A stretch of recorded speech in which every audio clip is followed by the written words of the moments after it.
Hi, Chris here again from DIY Upholstery Supply. I'm doing a little addition to one of my videos on my how-to page. We have a video, two-part video on how to do dining room seats.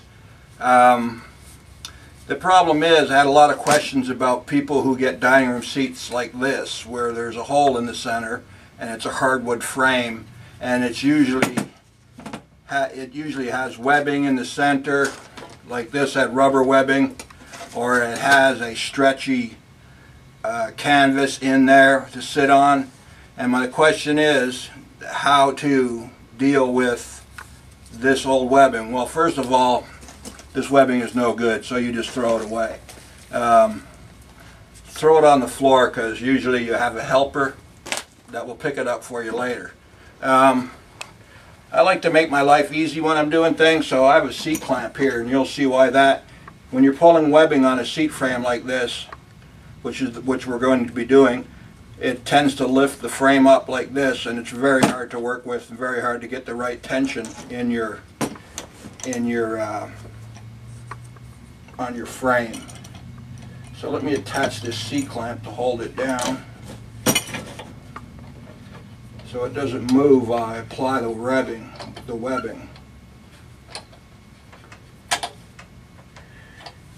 This is an addition to the how to do a dining room chair seat videos I have on my website already, which again is DIYupholsterysupply.com. We do thank you for all the business over the past years. We been very proud of our customers and their projects, and I've been very proud of my staff and their customer service.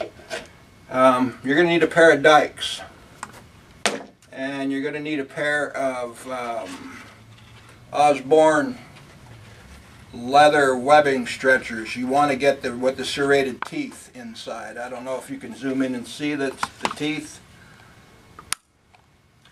The part number will be displayed on the web page. Anyhow, you need a staple gun, or you need blue tacks. You can use the blue tacks if you like to do this project. I would use the serrated ones that have the little ends to hold the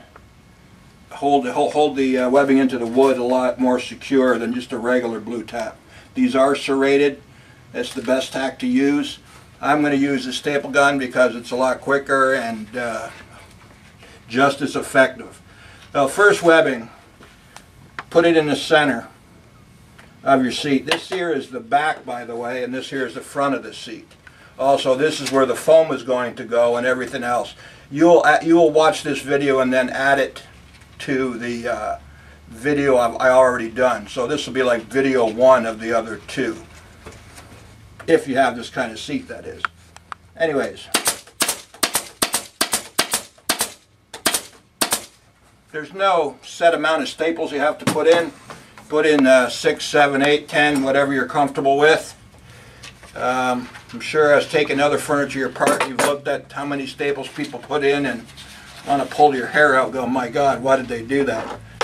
Then you lay your webbing down. This webbing, by the way, is specially made for seating. This is our Elastbelt webbing. This has a 10% stretch. That doesn't mean you can just lay it on here and staple it on and you'll get your 10%. It'll sag. That's not the point. The point is to stretch this as far as you can stretch it, and for comfort, and then after it's done, it will have a bounce on it like a spring. It's a very, very good quality nylon webbing. I highly recommend it. I've used it for years and I've never had complaints with it. But anyhow, with these pliers, cut your strip of webbing right on, if you can zoom in, Michelle, right onto the edge of the wood. Then take your gun, get it ready, take your pliers and put them in. Grab your pliers, let that really tight. Tip your pliers to the front, get it to the edge of the wood, and tilt them down to stretch the webbing in. You want to hear a kind of a drum sound. take your staple gun and put your staples in. That piece is done, and you can hear the sound. You can make music.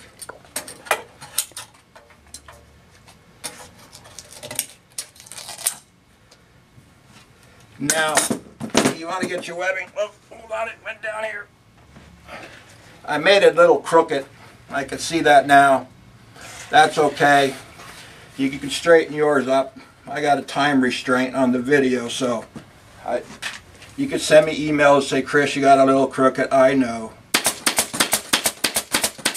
So what I'm going to do is I'm quickly going to put my... Now, as you can see, these are going to angle out, fan out, in other words.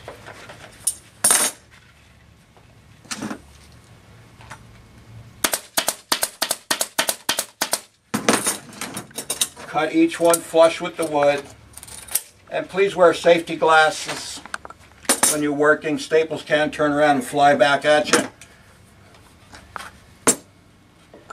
Grab it in the same spot. Take it to the edge of your wood.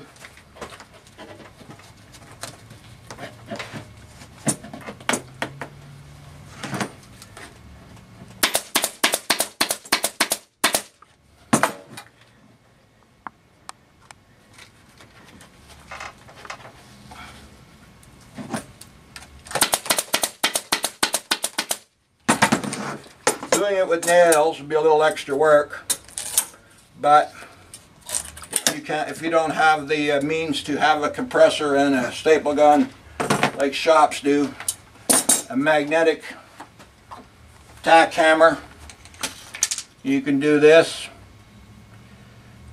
to start them off. Get them in there, tap that nail in there, put about 4 or 5 nails at a time, hold it down. Put 5. I would recommend 5 nails. Staples work much better. You want to basket weave this. You're going to do the same thing this way.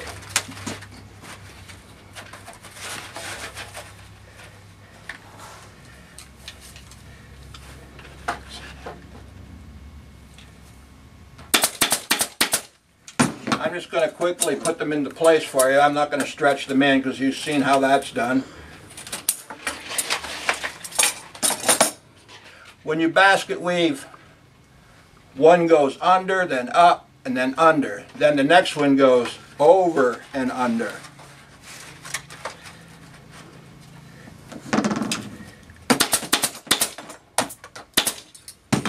Use more staples. I'm only doing this for the demonstration. I'm not putting enough staples. The best staple to use for this is a 1/2 inch. You don't need to use stainless unless this is going outdoors.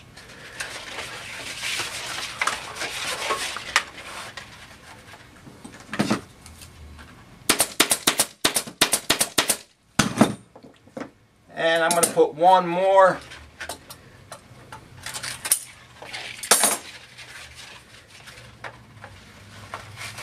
Along the front.